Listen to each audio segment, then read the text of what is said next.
This episode is brought to you by SRB Field Rests. Your shotgun, bow, or rifle is an extension of who you are as a hunter. Whether you're hunting snows in a muddy mess of a field, mallards in the marsh, or whitetail from a ground blind, SRB Field Rests has your back. A local Kansas company that provides an easy-to-use, simple, and ergonomically effective solution to just awkwardly holding onto your gun or your bow when you do not need to, allowing you to have more freedom, comfort, and safety in the field. Enter discount code FOULFRONT at checkout for 10% off your order of any SRB Field Rest today. This episode is also brought to you by Oak Barn Beef, a direct-to-consumer, family-owned farm that delivers high-quality, DNA-tested, dry-aged Nebraska beef from their family to yours. You can select from a wide variety of boxes. My personal favorite is the Husker Beef package, which combines jerky, ground beef, steaks, and a brisket. These packages are perfect for families, get-togethers, out-of-town hunts, or for you outfitters looking to upgrade your table fare for your clients. Order yours today at oakbarnbeef.com.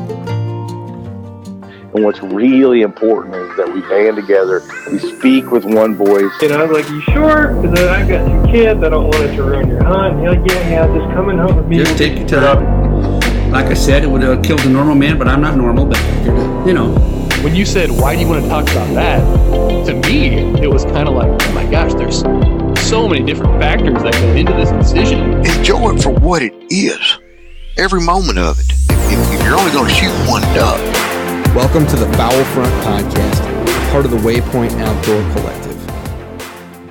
Hey, Foul Front, it's Hannah from Oak Barn Beef. We're giving away a box of steaks, jerky, and more premium beef exclusively for the listeners of the Foul Front.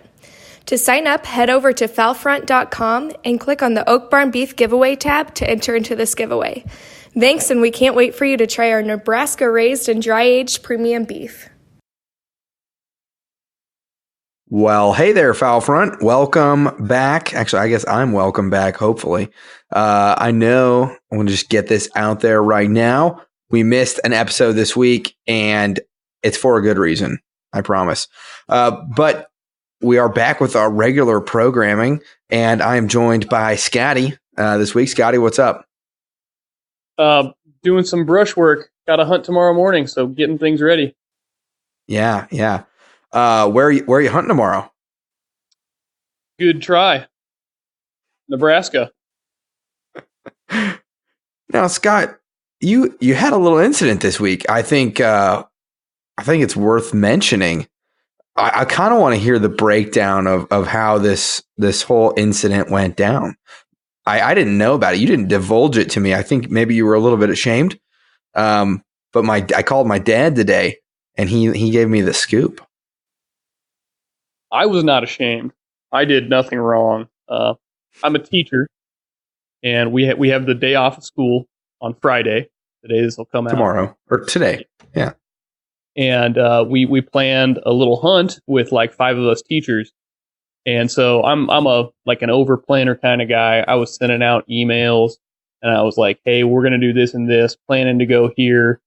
Please do not discuss any of this with our students, because as a teacher in a high school, you make relationships with these kids, and they like you, and they want to spend more time with you than you want to spend with them. So the duck hunters in our school, I knew, would try to kind of crash in on what we're doing, because they think it would be so cool to run into Mr. Gibson out in the marsh somewhere. So I said, hey, don't talk with our students about this. We don't want to have an issue. And the new guy, a first-year teacher at our school, what does he do? Talks to one of our students about it. So I heard about it. Like 2 periods later, a kid comes up to me. He's like, hey, I hear you're going to this place on Friday. And then today at school, a kid comes up to me. He's like, hey, Mr. Gibson, we went to that place last night for an evening hunt and limited out. Ha, ha, ha. And that's where we think they're planning to go again tomorrow, too. So, yeah, that one was a big ball drop on his part. Yeah. So did you change plans? That is, well, this will come out after we go. So, yes, we did change plans. Yeah. So you changed. Well, I don't think you mentioned where you're going. Unless I don't think those kids are listening. Or are they? You never know. Listen here, you little... Never, so yeah. I think so, but Listen here, you little whippersnappers. Stay out of Mr. Gibson's honey hole, all right? Exactly. Does that work? Does that work for you? I can't imagine when I was 17 or 16 or whatever, I didn't want to spend any time with our teachers. Oh, man. I think that's my first, bad etiquette on the podcast for the cell phone thing. So I apologize for anybody that just checked their phone. Anyways, but I don't remember ever wanting to see or hang out with my teachers on the weekend. Yeah, there's not a lot that do, but there are some, and it's the some, that, not the majority. I get you. So you've disowned this guy, right? Like you're not hanging out. He's not going to be in on the plans anymore, right? Yeah, he's here right now helping us brush. He's going with us. Might even join us for the Saturday hunt as well now. Oh, I'd like to hear his take on the situation real quick. Unfortunately, he just left. He had to go get a mojo that he brought to the school for me to fix for him, which I did, and then he still dropped the ball after I expressly said, don't tell our students. So he's really kind of in the doghouse, but he's doing putting in a lot of work to get the blinds ready. So he's trying to earn our trust back. Didn't we just talk 30 seconds ago about how we were going to bring him on? I know. He just this is not. You can't count on him. I'm being a terrible podcast host. I missed an episode. I had a funny, cool little segment lined up where we were going to bring him on. And man, you're killing me, Scott. Killing me. Anyways, I brought him over and I said, "Hey, we're going to ask you a question. Is that okay?" And he goes, "Yeah." And then just now he goes, "What time do the alarms go on the school?" And then he took off. That's okay. All right. Anyways, so you got Bryce over there with you, and he's brushing blinds in. Hey, we don't have to get Bryce on the phone. It's fine. Oh, okay. I wasn't going to. Did you want to? Okay. No. That'll be an awkward silence that I have to cut out now. Anyways, hey, let's talk quickly about this weekend. We got together and we hunted. We did. Duck together finally. I want to hear your take on it. It was a good morning. It was fun to meet halfway. Better than the alternative of just not seeing you. It was Bryce and I's first time having an experienced hand with us in the blind. And we got to try out an area that we probably wouldn't go to normally. But I really enjoyed it there. Yeah, it was really fun for me too, because I'm used to driving an hour and a half, 2 hours to go, hunting. And so it wasn't really a big deal for me, but what was your kind of take on driving that far? Oh, it really wasn't that different for us. It was maybe 20 minutes further than where we would have gone had we not been meeting you. So it wasn't too different. We did take the interstate instead of the highway, so that was a little bit different, because we bring a canoe strapped to the top of my Explorer. So that was, we knew that was going to be interesting to see how that went in the morning. And I want to say how impeccable our timing was. Yes. I saw you guys turning off the highway that I had to turn off of. You were literally 30 seconds in front of me. Yeah. That's some excellent planning. But anyway, okay. So walk us through the site selection, the hunt, and maybe a couple things that you learned from having somebody that's just a little bit more experienced than you be in the blind. So I'm a big time map scouter. This summer, when I was trying to line up the places I want to go to and get a good handle on A, B, C, D, just kind of throughout the early season in the marshes, I spent a lot of time on maps, and then I use that info to go out and scout these things out to see where the water was, what they looked like, where you could set up, how many groups could set up in these places. So I use the satellite maps a lot, and then back that up with going out and actually checking the places. This was different than that because this is a place that I would not have thought to drive by with it being further out. So this was map scouting, paying attention to the different shades of blues and greens and what those correlated to actual water levels at the places that I did know what the water was like. And I thought I had a pretty good grasp of what this place was going to look like, but that was very much not the case when we got there. We had a bright moon, totally unobstructed by clouds, and this was like a test field, basically, that's got about a foot of water across the whole thing now. And so the spaces between the grass with the bright moon reflecting off of it, everywhere you looked, about 100 yards out in front of you, looked like open water, and it wasn't. So we spent 30 minutes. Well, I guess I spent a lot. It was weird because I was like, oh, hey, there's water. Let's go that way. So at 100 yards, it looked like water. But once you got to about 20 or 30 yards, you're like, that's not freaking water. It's grass. Yeah, it was just grass everywhere. Super annoying. It was pretty disheartening. I panic easily, so I was like, oh man, we're not going to be able to hunt this place. Were you panicking? Oh, absolutely. Oh man. It's good. I know. We're good because there was only one other group, and I was like, we're fine. We're gonna find some open water in here. But we did split up to go find that water. Yes, and you were not very helpful in that endeavor because I went and walked a long, long ways, and then I finally called you, and I was like, hey man, I'm not seeing much. There's this 4-foot wide ditch that I'm looking at. And you go, oh yeah, no, we're throwing decoys out. And I go, what the hell, man? You could have let me know. And then when I finally walked, halfway across this quarter section back over to you guys, you go, well, I whistled for you. And then Bryce goes, well, I was standing next to you and I barely heard it. So thanks for that. You let me walking. Oh, yeah, maybe you would have found a better spot. I don't know. And that's the other thing. One thing I think that you've really got to have it down, and this is something I learned at my job. When there's when you can't hear each other, or you can't be really loud, or things of that nature, due to engines running or just things, you got to have a code, and so you got to have some hand and arm signals that you really know well, or whenever me and my other buddy, when we go out, we're always looking at each other. I see his headlamp. And I know that when I see his headlamp flashing or something like that, he's like, oh, he's found a spot. All right, good. I need to go to him. There's just different signals and methods of marking and stuff that you kind of just develop after you hunt with people for a while. And also just looking back at your people, you not getting so zoned in on the task at hand.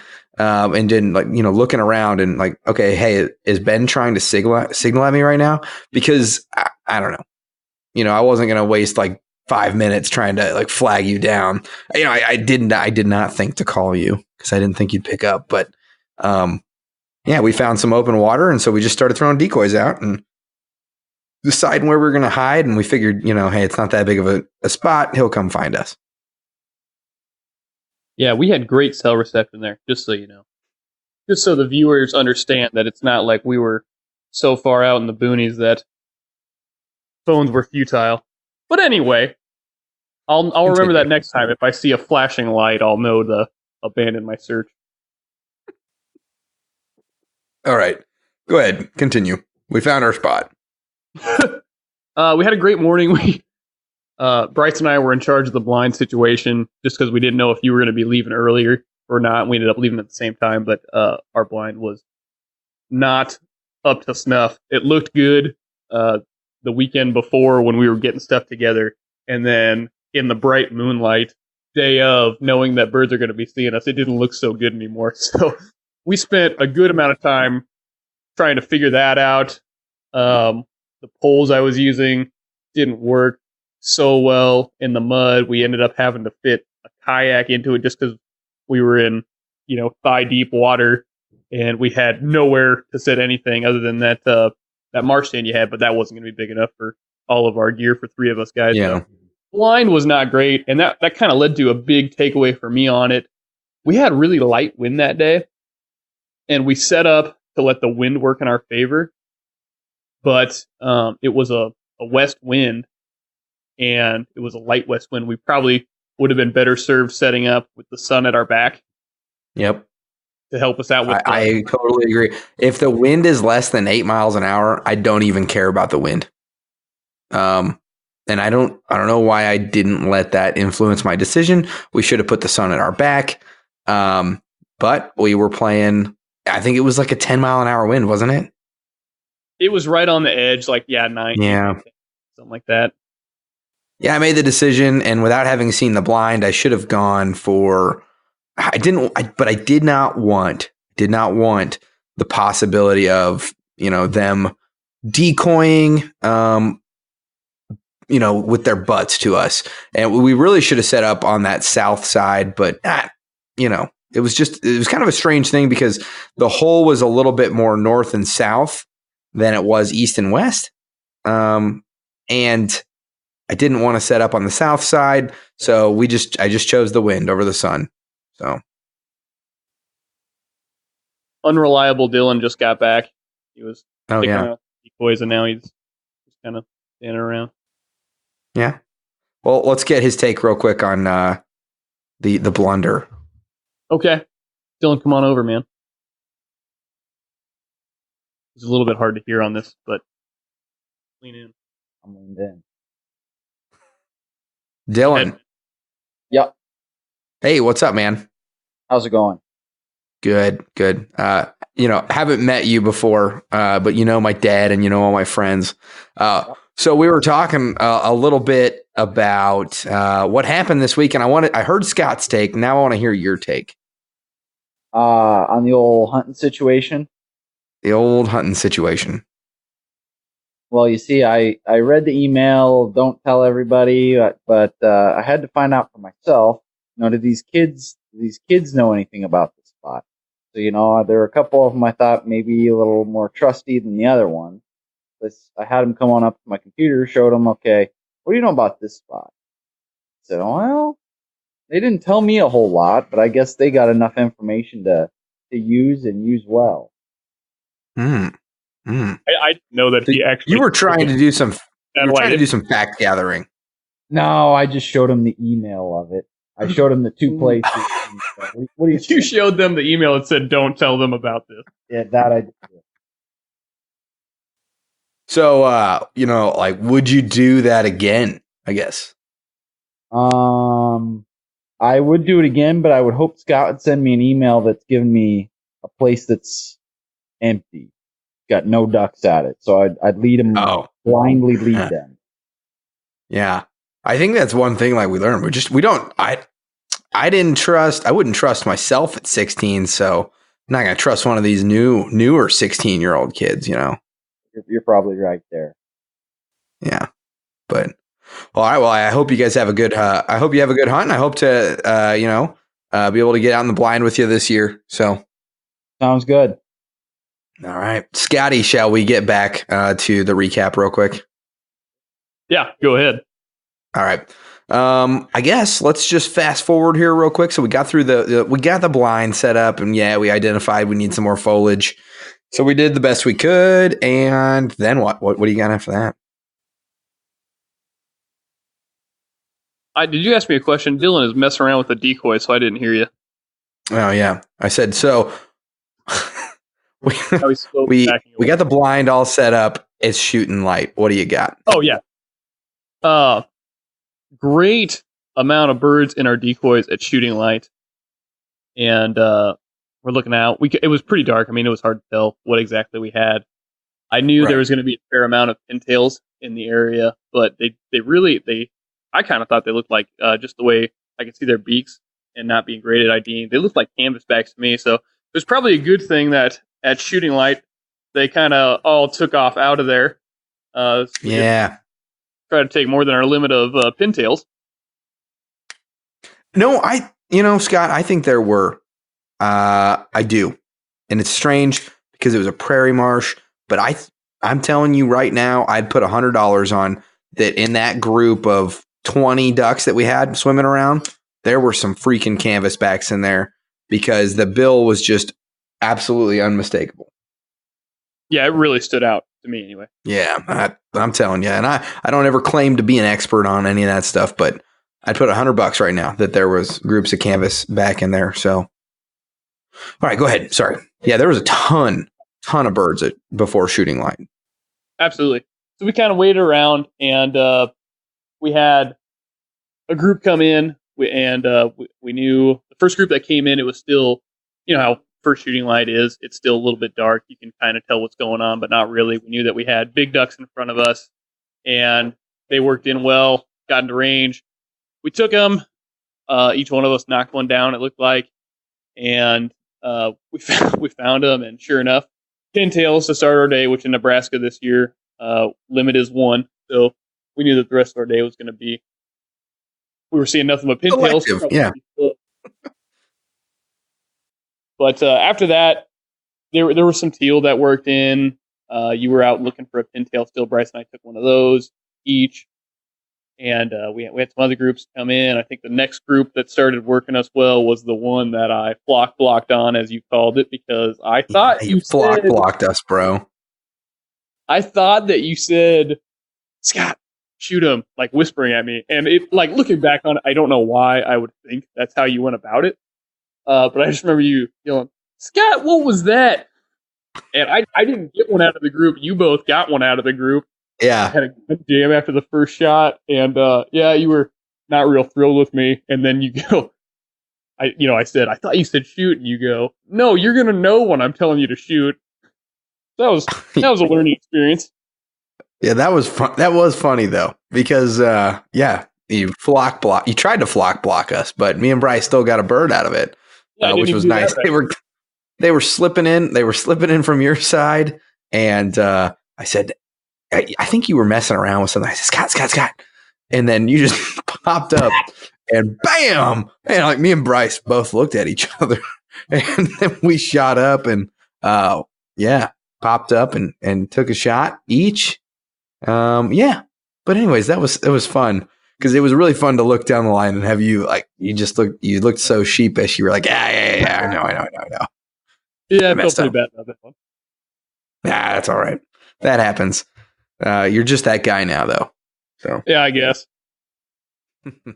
Oh yeah. One other thing that, hold on. Well, let me rewind real quick. One other thing that I kind of thought was interesting that I haven't thought about in a very long time, but I heard you both kind of whisper it as I was setting things up about keeping frost off your decoys.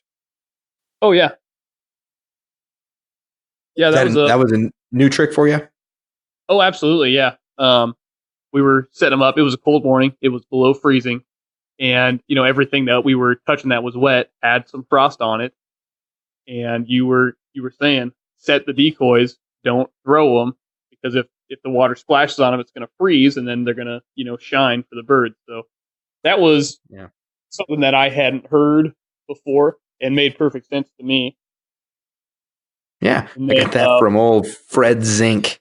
I've kind of anytime it's going to be around like below 34 degrees or if I know that things are going to ice up, I always just place the decoys down instead of like throwing them, and just so it keeps that, because if it gets water on them, they get all icy and shiny. You got to go knock them off later.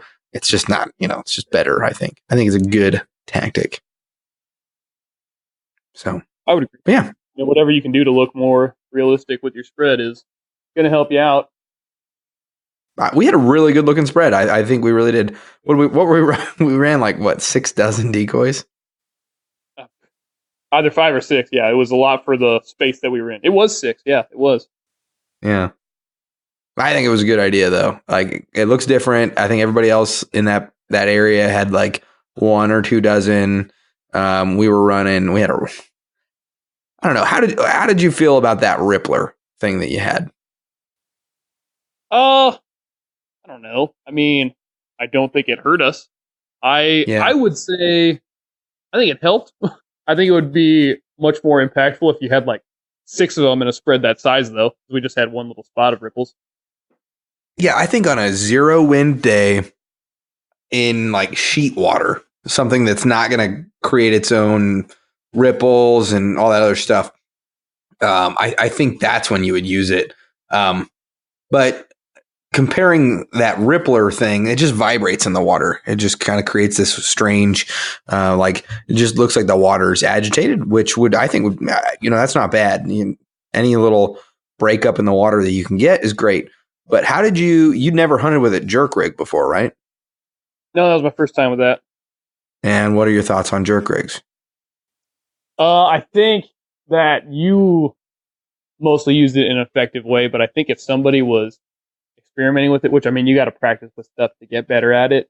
You were really good at hitting that thing when they turned and they weren't going to see. Because, I mean, it's a violent motion when you first hit that thing and pull on it, but then it settles in and you can still see the movement and the ripples kind of when they turn and are starting to see our spread again. I think for a novice hunter, it's going to be a pretty big learning curve to get good at hitting that thing at the right time, though.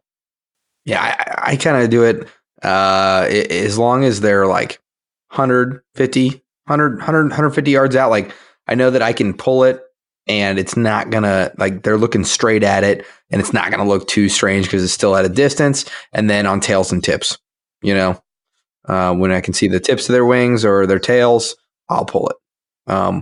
But definitely while they're still flapping at a distance, I'll do it to even if it's right in their face, just to keep them coming. So, and then now you guys have your own jerk string now, right? Nope. Yeah, you do. I don't think so. Yeah, I gave one to Bryce as we were driving away. Said nothing about that. Oh, did he not? No. Yeah, because you're talking all sorts of smack about how you didn't want to buy one because you could make it. And I said, well, I had an extra one on my kayak, so. What? I'm a maker, man. I do admire that about you, but I've made some jerk strings in the past, and it is worth the $12 to just go buy one. It really is, man. The $3 for you to just give one to Bryce. Well, yeah, it's an important rig to have. I would say it's even more important than Mojo's, which you know how much of a fan I am about Mojo's. But all right, we're gonna anything else? We're gonna be on the Big Water, the reservoir this weekend. So we're gonna try that out now that I know that he got it from you. Mm-hmm. You should. Anyways, okay. Any other insights or things that you really want to talk about from that hunt before we briefly, because we're already at 25 minutes. This might just turn into like a hunt recap and not even talk about the podcasts. We got to hit them a little bit. Okay. All right. The last thing that was kind of a bigger takeaway from me, I've hunted with guys that definitely overcall. And what I was really happy about was, one, you were in charge of the calling, so it's not like I was going to screw it up. Why? Hold on. Let me pause you there. Why did you feel intimidated, or should I have, like, I wish, looking back on it, I wish I would have coached you guys a little bit more on the calling aspect of it instead of just owning it myself. I'm glad you didn't, because I've been hunting with guys that have, I could tell, even as a rookie hunter, you're way overcalling. It was like, there's birds on the horizon, I'm just going to start blowing on this thing. And it wasn't so much your calling that I was happy with that day. We had that group of guys, I'm guessing it was just 2 or 3 guys, sounded like young guys. They were kind of loud coming into the park, and I was like, great, they're going to blow their calls at every duck they see. And they did not. If we had birds working us, they were not calling at them. I was super impressed with the 2 groups that were in that same area as us. That you're right, they were. There was multiple times when I was looking over as we were working big birds, and I saw that they had birds like 1 or 2, like 3 or 4 teal working in on their spread, and I saw them let them land, and then we shot, and then they would shoot. I really did. I saw that twice, so I was really impressed with that. Yeah, I honestly, when we were leaving, I wish that we had parked in the same lot as they did, just so we could, basically say thanks. Yeah, and like maybe swap numbers. Yeah, it was. You're right. But anyways, continue about the calling. What did you glean from the calling? Tips and tails. When they're turning, out from you, that's when you want to hit them, not when they're coming at you, which I mean, I kind of knew before, but it's different when you're seeing a big group actually working you and seeing how far that they'll swing from side to side, front to back, and those things, and just kind of seeing kind of how far out they are and when you can actually let that call be effective to them. Yeah, there was one group that I worked really hard, and it was everything. I used every trick that I had to get that group to come in. And do you remember that group? Yeah, that was the one you dropped a widgeon out of, I'm pretty sure. Yeah. Do you want to talk? Do you remember anything from like anything that I was doing during that? Because I think that was a good that was a good one to like learn or like to see in front of you to like pick a couple tips up. Big thing that stuck out was just the amount of time it sometimes can take and not giving up on that group. Like, because I mean, there were times where they were circling, but there were a few times where they went out further than what they circled back in, where it seemed like they were giving up on us. And you kept using the jerk rig. If they went further out, you went back to the jerk rig. There was a few times you switched from just a single or maybe two pen calls to you would chuckle a little bit in between with the feed call, and just kind of seeing how long sometimes it will take on a group, but not giving up on them just because they're getting a little bit further out because they came back in. Yeah, I think one of the biggest things is so they wanted to put in about 100 yards away from us. They really wanted into that spot for whatever reason it was. I think there was a bunch of coots over there, maybe a couple of ducks, but they wanted to put in like 200 yards from us. And right as they're locking up on that other spot, just blowing is like it almost doesn't even matter if you sound good. Just keeping them up out of the air, or keeping them like from locking in on that, be like, you know what? I better go check that other spot out. That's like really important because I hate seeing birds light in 100 yards from me. That's super irritating. It worked. I mean, because they came into us. I think I've looked at because I know we had a lot of birds want to go to either that area or one other spot. I've looked at the aerials a few times, and I think that if we went back there and had we would set up on that spot. Yeah, it would have been a better place to be. Yep, I agree. All right. Anything else from the hunt other than the fact that having a guy that is designated as being the breakfast burrito maker? He's done it every hunt, and he's so far said he's going to continue to do that. So, Bryce, I'm telling you, that was a game changer for me. I haven't had somebody that's like, oh yeah, I'll bring the breakfast. I've had people like just bring coffee or like, oh, donuts, but having a guy that like fries the bacon himself that goes into that breakfast burrito and like dices up jalapeno, like that was a game changer for me. And I think that somebody putting some considerable effort into breakfast is something that I will value on a hunt from now on. I'm sorry, did you say something? We were discussing our decoys for tomorrow. I didn't know if you asked me a question. Will you focus? We're doing a podcast here. Your decoys will be fine. Pliable Dylan looking at me like he was lost and I needed to save him. All right. Let's get into the podcast review. You know what? It's fine that we're going a little bit long this week because I didn't put out a Monday episode. So this is kind of like the catch-all, right? Tie it in together. There you go. Yeah. First, let's talk about your thoughts on me not putting out an episode this week. What's your reaction to that? You put a lot of time into this, and I was going to make a sarcastic comment, and I was like, I'm not going to do that. You put a lot of time into this. So I was trying to pull the sarcastic comment. I really wanted the sarcastic. I don't want any genuine from you at all. I don't want any. Yeah, it's not something I'm interested from you.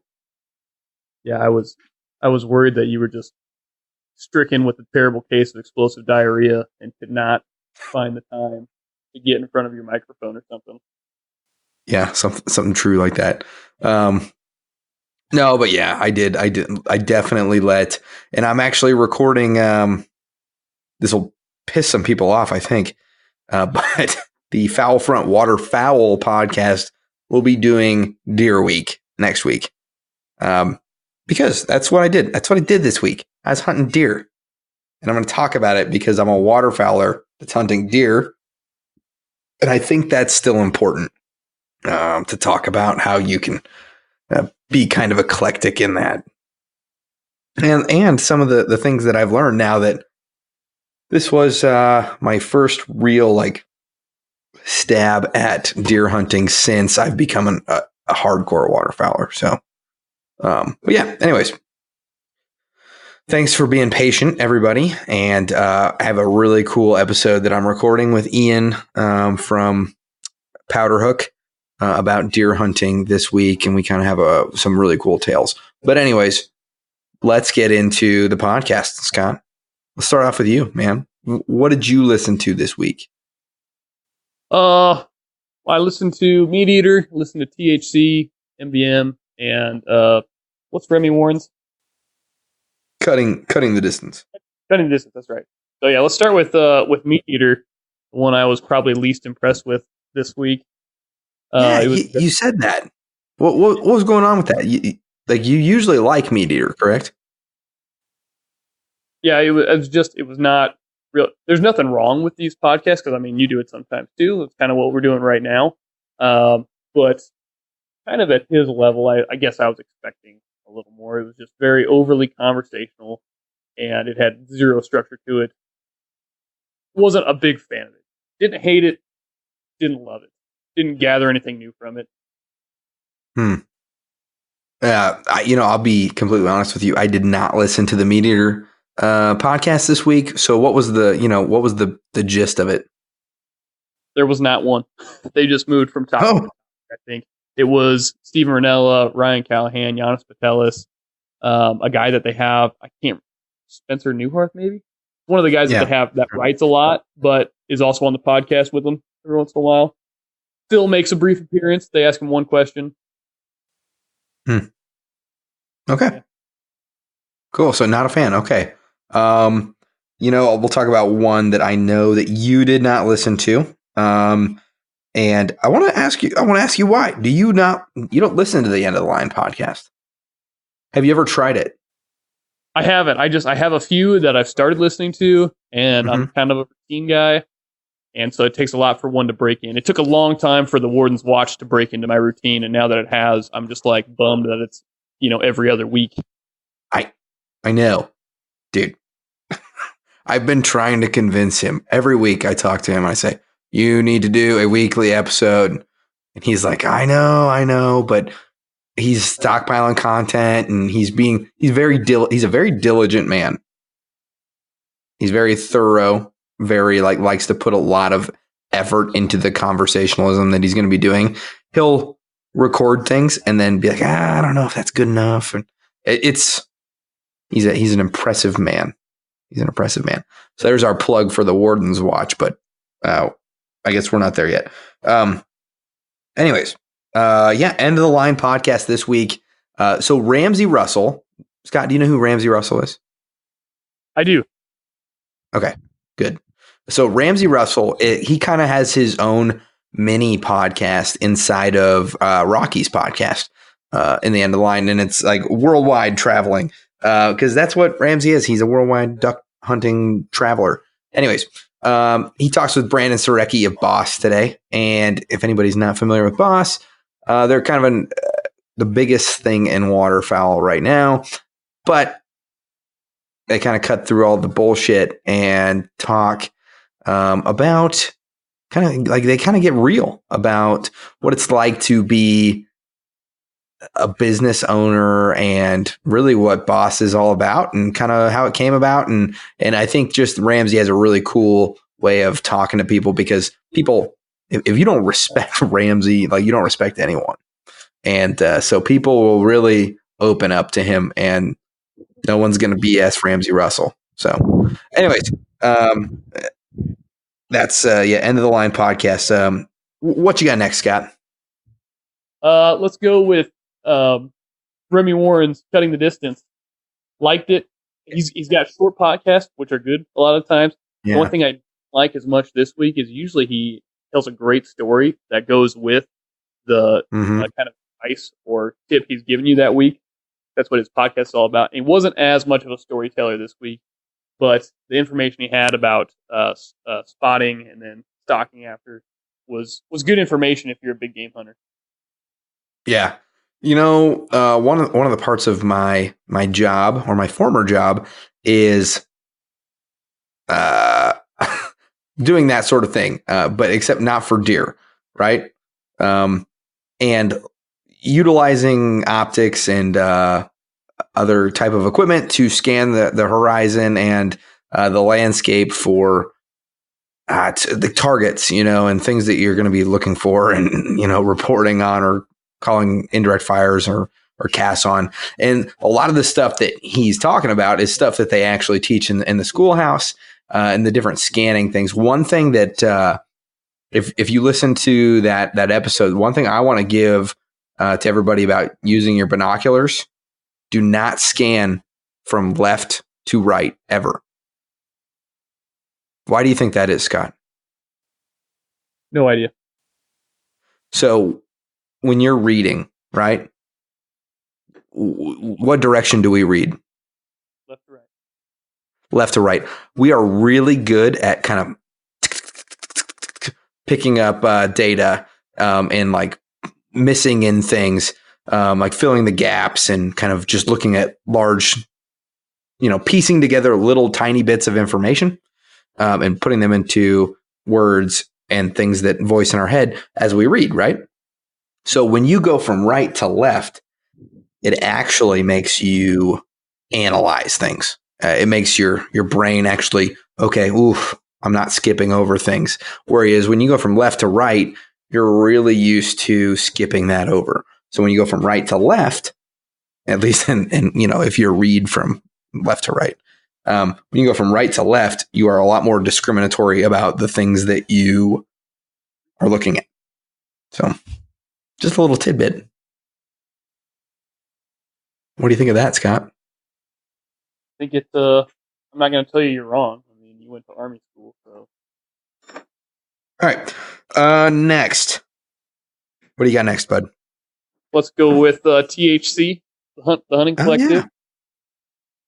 Yeah. Good discussion on ethics, specifically on grip and grins, as they call them. Taking a picture with your kill. I think in the waterfowl world, that probably more closely relates to the pile pick at the end of the hunt. Pile pick, yeah. It was a great discussion because they really go full circle with it. I mean, they talk about, is it ethical or not? And if it's offending people, is it furthering our cause?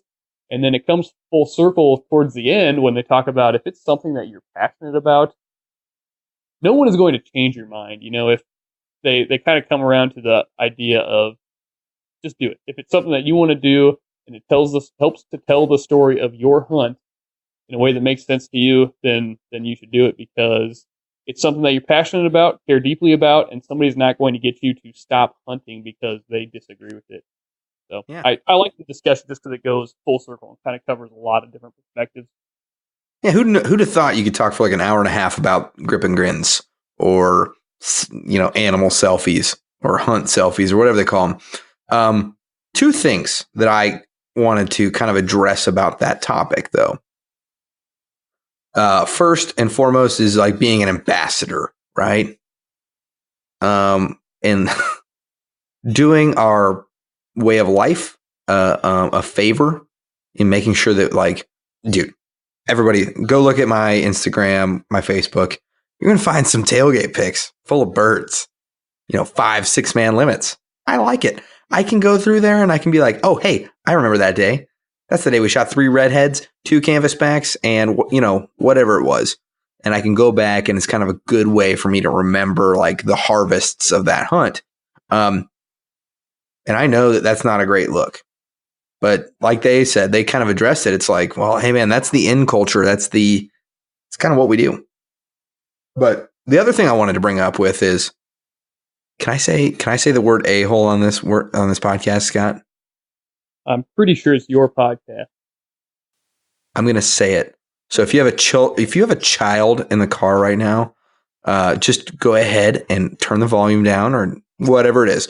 Anyways, if you put up a picture of you holding an animal's head or a duck or whatever it is in any sort of condescending manner with that stupid Facebook profile thing that says shoot animals, not selfies, or whatever, shoot selfies, not animals, from PETA, you're an asshole. And if you've done that in the past, like, just, you can, if you don't like what I said, you can unfriend me. I don't care. Like, dude, you're an asshole. Like, it doesn't help. It doesn't help us. Am I wrong? Yeah. What's your take?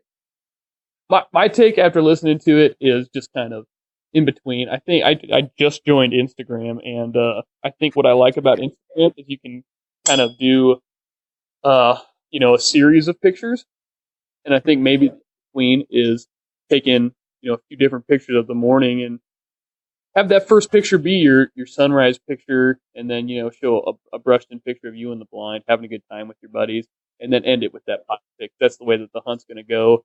You can still get that out there, and it's not going to be the first thing that everybody sees. So that's kind of where I'm at with it. I don't care if anyone agrees or disagrees with that. That's what I like. Yeah, same here. I think there's some cool stuff to be had from not only the pile pick, but then like one of my favorite things is like catching the small moments that I love it when photographers catch like the little moments, like picking up a decoy or like some dude pulling the jerk string. I saw a really cool picture of a guy. I'll retweet that or whatever it is that you're supposed to do later this week. But what's up? I said don't say that like that. Don't retweet things. No, don't call it. You like the picture of some guy pulling his jerk string. Find a different way to rephrase that, I guess. Yeah, I guess that's thank you, Scott. Okay, what else we got for podcasts? I know this is a little unorthodox. We're not doing it as we normally do, but yeah. I think we've got the Warden's Watch. Did you listen to the one about Before the Weed? I tried to. Bryce and I were on our way. I listened to that on our way to the hunt this weekend with you, and Bryce spent half of the car ride trying to blow his duck call. So it was pretty hit and miss for me. Okay. Understood. So yeah, also the Warden's Watch. It's John Norris, the guy, everyone's familiar with him. He's been on the Joe Rogan podcast, et cetera. But this is kind of a talk about how he got to where he was. They didn't talk so much about it, but they talked about how he became into that task force of finding cartel, weed farms out on public land. And yeah, pretty cool. Pretty interesting. Let's see here. I listened to the Joe Rogan Experience, the Joe Rogan podcast. Had on Cam Haines. Do you know who Cam Haines is? I do not. Never heard of him. Okay. Well, he's kind of this like big bow hunter that like also runs a marathon a day.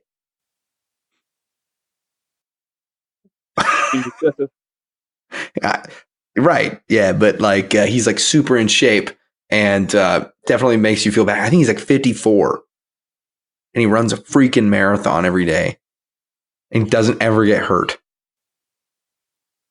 That's just a lot of time to commit to running. Yeah, I don't like it. Yeah. Anyways. But no. Anyways, he talks with Cameron Haines about elk hunting. And like I'm almost over elk hunting. And until I can actually go hunt an elk myself, I'm pretty done with all the elk hunting podcasts. So I am right there with you on that. Except, one more thing. That episode of Meat Eater comes out, tomorrow. So then I won't be anymore, and I'll be all jazzed up about it again. I'm waiting for like the Meat Eater or the Hunting Collective or somebody like talk about waterfowl hunting. Like we always hear, oh, duck is so great, Didn't Ben O'Brien say that there was going to be a waterfowl episode on this season? Oh, yeah, when I interviewed him? Cool. Yeah, I don't know, man. He said he would. But it's like one episode, really? Really? One episode? He's done cranes. That counts. That's waterfowl. Yeah. Anyways, dude, did you? Oh, here's a question for you. For my buddy Jeff and Andy. Have you ever listened to the Stanfield Hunting Outfitters Big Honker podcast? I think I've listened to half of one. What? A half of one? Yeah. Why? I think Bryce and I were out trying to cut grass for blind stuff, and that's just all the further we got. Oh, okay. You should throw that into your lineup. It's a little irreverent sometimes. It's definitely blue collar, right wing, but they have some good stuff on there. And they also talked to Brandon Sarecki, and they had just had a big giveaway. And then they kind of went through Zach Shaver, which is the little brother, and then their dad or their grandpa, Jeff's dad or stepdad, Ron Stanfield, is hilarious and is like the biggest character. He's got such an interesting story. But anyways, I'd throw them into your lineup as well. We'll try it out for sure. Yeah, it's good. It's good. All right. So what you guys are like? What? Like 6 hours away from being in the duck blind? No, we're more than that. Probably 6 hours away from getting. Ooh, I've already divulged too much. Yeah, we're probably about 6 hours away from getting on the road. You're real antsy about. I am. Oh yeah. All right. Let's just do it right now. We're not doing a countdown. Obviously, we just talked about podcasts, right? You missed one though. Right. You missed the MVM show, right? I've been excited to get to it. Yeah, it was my favorite of the week. Does that count as being number one? Have they won number one before? Not that I know of. No, they haven't. So this does not count. Okay. Not let Titus have that. It was my number one. That makes him feel better. I personally did not listen to it this week. I've been so busy, and you'll hear about that on Monday, or this upcoming Monday, on why I did not listen to a bunch of podcasts and blah, blah, blah, blah. But anyways, tell me about MVM. MVM this week, Titus interviewed his pastor, an older man. I think said he was 85 or 86, and he just talked about he's been a hunter and an outdoorsman all of his life. A lot of fishing, a lot of hunting, and he went through what it was like growing up in the 40s, 50s, being able to hunt on neighbors' lands and things like that, pretty much unrestricted like things are today, and the amount of things he's been able to do. He's gone on a lot of trips to Alaska. I don't know if he said he went to Canada or not, but he's done some big game hunting there, primarily big game hunting and grouse hunting when he was younger. But it was a great perspective to get somebody that's grown up in what we look at as the heyday of hunting. And yeah, sure. That perspective. I think as you get older, though, you're always going to look back on your youth, and you're going to find something from that time to think of as the heyday. So it was a good perspective episode and a good talk with a guy that spent a lot of time outdoors. Huh. Okay, I'll listen to that tomorrow morning. Was that the best one that you listened to this week? It was close with THCs. I really liked that ethics talk, but at the end of the day, that was an ethics talk. That's kind of boring. So yeah, I'm going to go with MVM. Okay, here it is. I'm going to call it the MVM show. Is the best podcast of the week. Do you think Titus and Thomas are like cheering right now? They're probably not going to be as excited about this one. Why? Maybe I'm wrong. I don't know. Yeah, maybe. You haven't listened to it yet, and you're calling it number one. I didn't call it number. You called it number one. You called it number one. I'll validate. I'll verify on Monday that it's the best one. That works for me. Like I said, it was my favorite of the week. I'm giving it to him. I'll call it number one asterisk. Needs verified. And you know what? This will test them to see if they listened to the end of this podcast, since it's 52 minutes, 29 seconds. Yeah. See how that feels. Thomas. All right. Scott, what should we leave the listeners of this fine show here with? It's got to be close. If your season's not open, you got to be dang close pretty much anywhere in North America. Get out there. Yeah. Yeah, absolutely. Absolutely. I think even, my big duck season's not in right now. That's 2 weeks, Scott. I got this weekend, which I'm cleaning my garage, getting everything ready, getting everything tight and locked in. Then I got a DU banquet, and then it's big duck in my neck of the woods. Well, you're fairly busy, but I mean, even if you're still waiting, like Kansas is, Kansas, it's time to. Well, I mean, I can drive an hour and a half. Find the birds. I can drive an hour and a half and go shoot big ducks in the early zone. So, or in Nebraska. Yeah, that was nice too. It was good. All right. Well, shall we? That's it. That's all I got. I think the biggest takeaway from this is don't tell 17-year-old kids where you're going to go hunting. That is definitely my biggest takeaway from the week. All right, good. All right, guys. Well, we will see you Monday, where I have a special Deer Week episode where you can hear about exactly what the heck has been going on with the Foul Front Waterfowl podcast in the last 7 days. I'll get y'all up to speed with that. We're going to have Ian from Powder Hook, who is doing something really special and has a really great story about his deer. And yeah, I'm just really looking forward to it. Another thing I want to mention too, Scott, have you signed up for the Oak Barn Beef giveaway yet? I did that today. Did you? Good. Yeah, I did. Looks like a pretty good deal, right? It does. That's that all you got? I did the math on one of their packages, and it came out to $8 a pound, which seems like a lot, but I mean, some of that is steaks, so you're coming out ahead on those, and then the other ones, I mean, it looks like a lot higher quality than what you're going to find in a lot of places, so I think it's worth it to at least try it on some of those things, especially if you like to stock up big on your meats. Oh, yeah. Exactly. It's a great deal. It's a great deal. If you, honestly, I hate going to the store and buying meat anyways, because it's the most expensive part. So if you just have that delivered, you just take all that out and then you know what you have. And this is coming from a guy that, I used to get my meat in a half a cow from my grandpa's ranch. But anyways, what else? Okay, yeah. SRB field rests. You saw some of that happen this weekend, right? What's your take on that? It worked well. I mean, I didn't know how tall the supports were going to be on those things, but like I said, we were in thigh-high water, and your gun was sticking up out of the marsh, which is what you want. Yeah, it works in an A-frame kind of situation. It works really well if you're the guy in the end. Especially with your A-frame.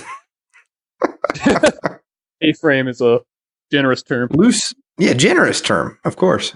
All right, hey, let's get the hell out of here, man. You got to go finish up rigging up decoys and making sure. Is Bryce there? Does he not want to say hi? Bryce just left also. Oh, gosh. So is everybody gone? No, Dylan's still here. Bryce will be back. Oh. You just have really bad timing at asking for people. Okay, fine. All right. Well, good luck tomorrow morning. I can't wait to see some pictures and videos. Yeah, keep me updated, man. Will do. All right. Catch you later, Scott. Appreciate it. See ya.